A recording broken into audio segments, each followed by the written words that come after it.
It was narrated that Abu Huraira said, "The Messenger of Allah, peace be upon him, promised us that we would invade India. If I live to see it, I will sacrifice myself and my wealth. If I am killed, I will be one of the best of the martyrs. And if I come back,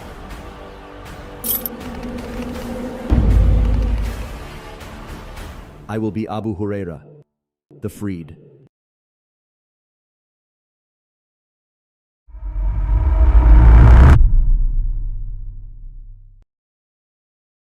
Muhammad Qasim has seen many dreams regarding World War III and Ghazwat Hind, or conquest of India, which have been proven true as per the hadith mentioned by Abu Huraira, albeit weak, and another hadith we will mention later on.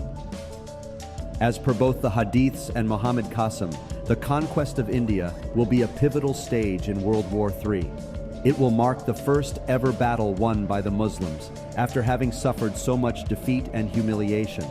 One could even compare it to the Battle of Badr, and this comparison doesn't stem from empty words. Muhammad Qasim narrates, "I have seen Ghazwat Hind and World War III many times in my dreams. On March 2017, I saw Turkey falling down and destruction was everywhere. Immediately after this happened, Israel became very active. It increased their operation around Palestine, and it also built a fort for Dajjal."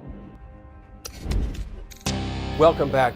The Temple Mount is the site of the first and second Jewish temples, but for hundreds of years it's been occupied by Muslim shrines. The Al-Aqsa Mosque and the Golden Dome of the Rock now sit on the site. But some Jewish people want to build a third Jewish temple.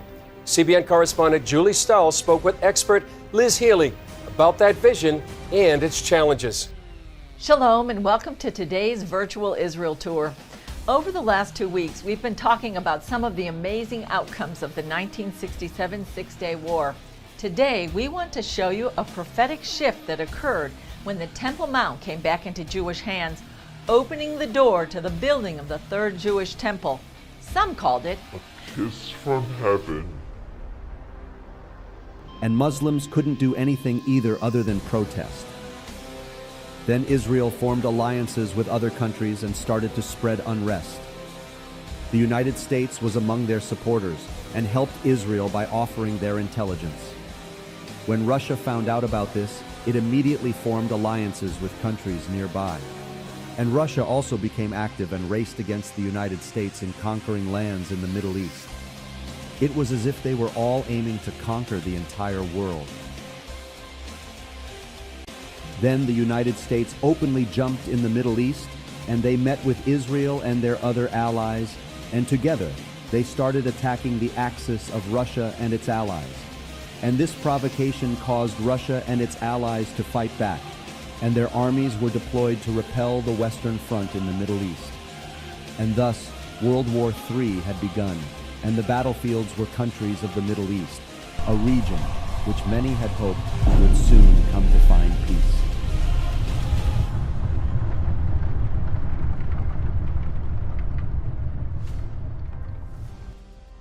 The worst destruction took place in the Middle East, and huge amount of Muslims were massacred. The war became so violent and terrifying that neither were the Muslims able to fight back, nor did anyone dare to come to their help.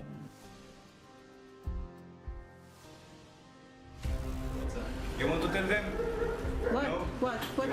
You want only to take a picture? Yeah, I want to take the as you want to take the picture and I want to take the picture. Yeah. They are kids. You like when the soldier come and take picture to your kids?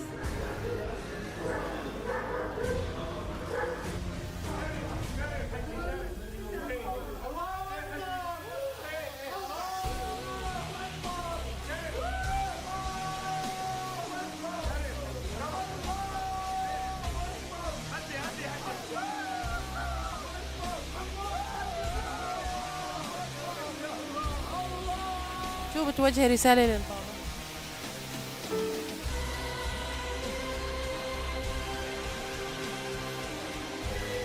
The bloodshed slowly spread throughout countries such as Egypt, Sudan, Saudi Arabia, Kuwait, the UAE, and almost every part of the Middle East. The team of Israel were constantly gaining more and more allies, and even some Muslim countries also became allies with either the USA or Russia. Both superpowers wanted to conquer most of the lands, and whichever territory they attained, they held on to it firmly, and they continued fighting one another while massacring the Muslims. In the meantime, in the Indian subcontinent, Pakistan grew stronger and started to advance economically, militarily, and all other fields. The level of advancement that Pakistan will enjoy will be far beyond our imagination, so much so that the sight of flights will become regular, buildings will be suspended in the sky, food will be automated, the living standard will be the best in the world, and the inhabitants of the country would be highly sophisticated. But then India, an ally with Israel and jealous of Pakistan's sudden growth, started attacking Pakistan. Even the United States, Israel, and many other Middle Eastern countries would help India against Pakistan. They all intended to destroy Pakistan completely. Thus, Pakistan had a very vast amount of enemies, but Allah protected Pakistan with around 3,000 highly advanced black fighter jets. These black fighter jets will be extremely advanced and will surpass any aircraft or anti-air machines that gets in their ways, the likes of which the entire world have never seen before. Then the war against Pakistan began.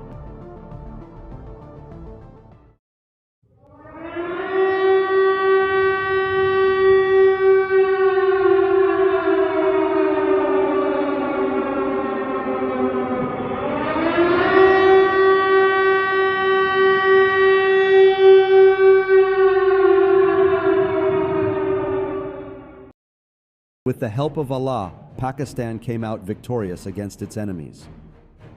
Pakistan then conquered all of India, fulfilling the promise of Prophet Muhammad, peace be upon him, as well as Bangladesh and Afghanistan.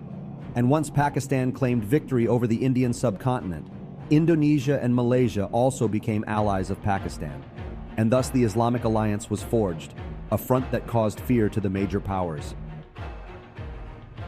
And their fears were rightly placed, as the modernized Islamic army of Pakistan jumped in the Middle East by the will of Allah, and they clashed with both superpowers using the powerful black fighter jets until they emerged victorious. Pakistan attacked its enemies in such a way that no one could stop them. After defeating both superpowers, Pakistan became the sole superpower and secluded themselves from the world. The whole world was governed by the pure Islamic laws and legislations. And when Pakistan gained control of the Middle Eastern and Arab nations, the world's greatest caliphate was established, surpassing any caliphate that came before. All of these areas became a part of the last caliphate, and the Middle East was rebuilt after the devastating casualties it endured, and peace was finally established in this blessed land and in the entire world. Then the true Islam of the last Prophet Muhammad, peace be upon him, was establishing in the entire world, and peace finally prevailed where once the greatest war of mankind took place. And the dream ends there. This single dream alone from Muhammad Qasim is in line with numerous hadiths regarding the events near end times and the great war that the Imam Mahdi will lead. Firstly, going back to our introduction, this dream is in line with the previously mentioned hadith of Abu Huraira. However, we did say that it was a weak hadith, didn't we? And there are even some scholars who might claim that the event of the conquest of India has already occurred. This is a false claim, as there is another credible hadith that proves that the conquest of India will occur near the end times. The Messenger of Allah, peace be upon him, said, "There are two groups of my ummah whom Allah will free from the hellfire, the group that invades India and the group that will be with Jesus, son of Mary, peace be upon him." By merging these two hadiths together, we can affirm the following 2 points. Firstly, the conquest of India is a legitimate event that will indeed occur, as per the credibility of the second hadith, which is of Hassan grade. Secondly, the conquest of India will be near the end times, and therefore has not yet occurred, unlike some may lead you to believe. Thus, the dream of Muhammad Qasim regarding the conquest of India is a true dream supported by reliable hadiths. In the very same dream, Muhammad Qasim narrates to us that Russia and its allies, alongside with the United States and their allies, which are ultimately NATO, and even some Middle Eastern and Arab countries, will all unite together to fight Pakistan. This is in line with the following hadith. The Messenger of Allah, peace be upon him, said, "Count 6 signs that indicate the approach of the hour. My death, the conquest of Jerusalem, a plague that will afflict you as the plague that afflicts sheep, the increase of wealth to such an extent that even if one is given 100 dinars, he will not be satisfied. Then an affliction which no Arab house will escape, and then a truce between you and the Byzantines, who will betray you and attack you under 80 flags. Under each flag will be 12,000 soldiers." And thus, by comparing the world's coalition against Pakistan as per Muhammad Qasim's dream with the hadith regarding the 80 banner coalition against Muslims near the end of times, we can conclude that Qasim's dream is in accordance with the hadith and the sign of Judgment Day that our beloved Prophet Muhammad, peace be upon him, warned us of.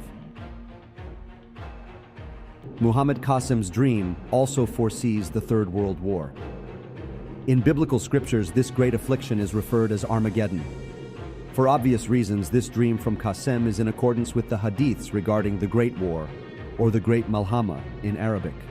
However, in case you still had doubts whether World War III will occur, well then, here is a reliable hadith from Al-Albani mentioning the Great War.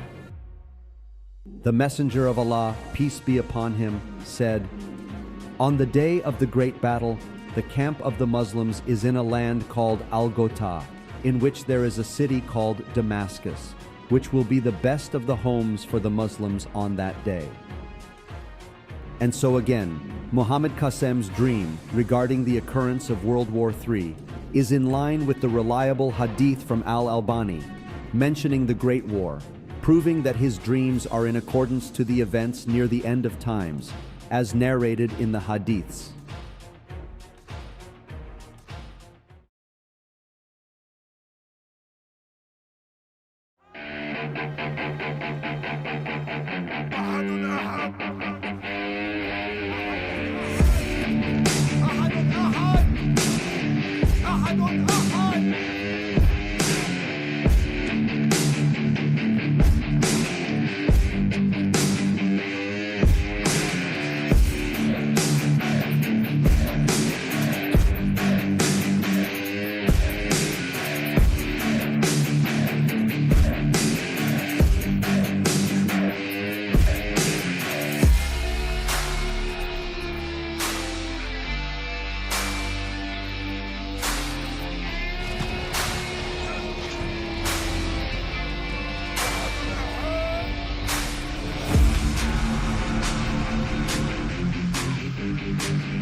The great battle of Badr and the great blessed 313 warriors of Allah marked the first ever victory of the Muslims against their enemies. Their enemies, the pagans, had severely persecuted the Muslims at the time, and under the leadership of Abu Jahl and the leaders of Quraysh at the time, they had provoked the Muslims into this battle. The Muslim army was few in numbers, facing a much larger opponent. It was a battle between truth and falsehood. Had the companions of Badr lost, then Islam itself would have perished. And thus, a seemingly impossible and hopeless situation became a great victory for the Muslims. And after this victory in Badr, the true Islam of Allah and His Messenger began to rise in the Arabian Peninsula. This great battle, which had many remarkable Islamic personalities, such as Abu Bakr, Hamza, Omar, Ali, and many others, may Allah be pleased with them, was led by none other than Muhammad himself, peace and blessings be upon him. And Allah exempted the participants of Badr from the punishment of the hellfire. Did we not mention earlier that the battle for India will be similar to the Battle of Badr? From where do we base this? Well, here is the compelling evidence. The Great Battle of India, like Badr, will mark the first ever victory of the Muslims against their enemies in World War III, after having suffered so much loss and humiliation. Their enemies, the radical Hindutvas of India, are severely persecuting the Muslims at this very moment, and under the leadership of Modi and the leaders of India, the Muslims are gradually being provoked into battle. The Muslim army of Pakistan, which we proved is the army of the Black Banners, will be in few numbers in contrast to the army India, similar to the Battle of Badr. And like Badr, it will be a battle between truth and falsehood, a battle between Islam and polytheism once again. If the Muslims were to lose in India, then like Badr, Islam would perish. And furthermore, the true Islam would emerge in the whole world after the victory in India, just like the Battle of Badr. And even the hadith we previously mentioned proves that the participants of the conquest of India will be free from the hellfire, exactly as the companions of Badr were exempted from the hellfire. And last but not least, a statement which will cause severe controversy, and some of you may not believe it. However, just as the Prophet Muhammad, peace be upon him, participated in Badr, he will also participate in the Battle of India. This is why the battle or conquest of India is quasi-identical to the Battle of Badr. And what great blessing is that, to be compared with the great participants of Badr and to be exempted from the hellfire. Not only that, but to be also led by none other than the Messenger of Allah, peace be upon him. What greater privilege could there possibly be in this world?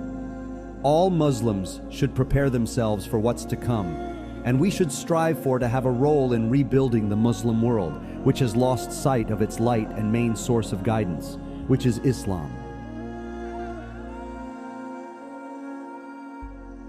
And this is why Muhammad Qasim is the Imam Mahdi, as all of his dreams so far are matching exactly with the hadiths regarding end times, word by word.